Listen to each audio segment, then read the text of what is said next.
गुस्से का इलाज। रोचक कहानी।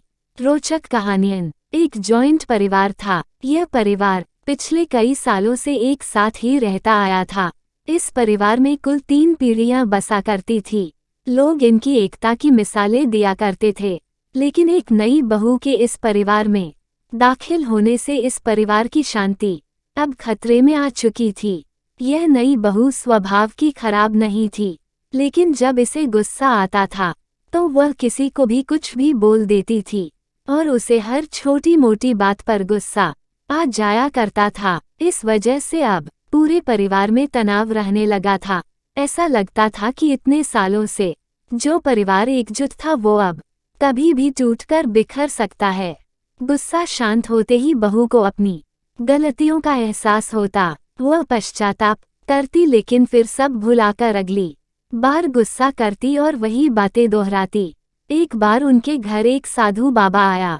इस नई बहू ने अपनी परेशानी उस बाबा को बताई और उससे कोई उपाय हो तो बताने के लिए कहा। साधु ने अपने झोले से एक दवा की शीशी निकाली और उस महिला को देते हुए कहा कि तुम्हें जब भी गुस्सा आएगा इस दवाई की 4 बूंदें अपनी जबान पर रख लेना और 10 मिनट तक उसे मुंह में दबाए रखना।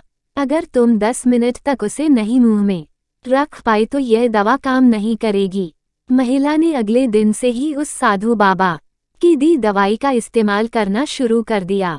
10 दिनों बाद जब वह साधु फिर से उसके घर आया तब महिला ने उसके पैर पकड़ लिए और कहा कि साधु बाबा, आपके दवाई काम कर गई। उसकी वजह से अब मुझे गुस्सा नहीं आता है और अब मेरे परिवार में सुख शांति फिर से पहले जैसी रहने लगी है।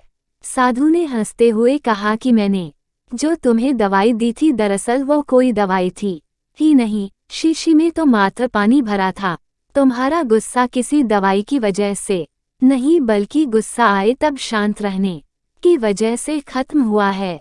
दोस्तों, आप में से कितने लोग हैं मानते हैं कि गुस्सा आए तब शांत रहने से गुस्सा अपने आप कम हो जाता है? बड़े बुजुर्ग या हमारी धार्मिक पुस्तकें तो यही बताती है गुस्से का एकमात्र इलाज मौन ही है।